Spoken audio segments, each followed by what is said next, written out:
Good morning, everyone. Today we are going to learn a new chapter called Nutrition in Animals. Watch this video carefully and try to answer the questions which comes as an assignment. Of complex substances like carbohydrates, fats, and proteins. We can utilize these substances as such, so they are broken down into simpler substances. The breakdown of complex components of food into simpler substances is called digestion. Let us study digestion in human beings. You will be wondered to know that the food inside our body passes through an alimentary canal or simply digestive tract. It consists of buccal cavity, food pipe or esophagus, stomach, small intestine, large intestine, and the anus. Now let us know what happens to the food in the different parts of the digestive tract. Breaking down of food occurs by two ways: mechanical digestion and chemical digestion. Mechanical digestion is the physical breaking down of food when we chew the food with the teeth. Chemical digestion is the chemical breakdown of food into the molecules body can absorb. Both types of digestion take place in mouth. Mechanical digestion breaks food into smaller pieces, and saliva in our mouth, produced by salivary glands, causes the breakdown of starches into sugars. This process of taking food into the body is called ingestion. When the food we eat becomes soft mass, our tongue pushes it to the food pipe or esophagus. The esophagus is a long tube that runs from the neck to the chest. The movements of its walls force the food to the stomach. The stomach is the widest part of the alimentary canal.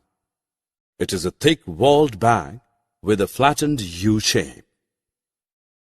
Inside the stomach, food is churned and mixed with digestive juices, including hydrochloric acid. These chemicals break down the proteins into simpler substances. A lining of mucus protects our stomach from acids. After about 4 hours in the stomach, food changes to chyme and moves into the small intestine.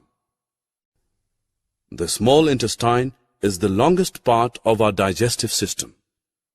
It is about 7.5 meters long and highly coiled in structure. It is the part where most of the nutrients of the food are absorbed.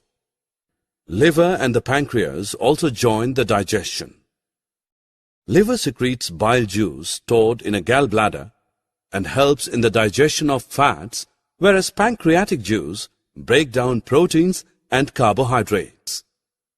After that, partly digested food reaches the small intestine, and intestinal juice breaks down carbohydrates into simple sugars such as glucose, fats into fatty acids and glycerol, and proteins into amino acids, and completes the digestion of the food.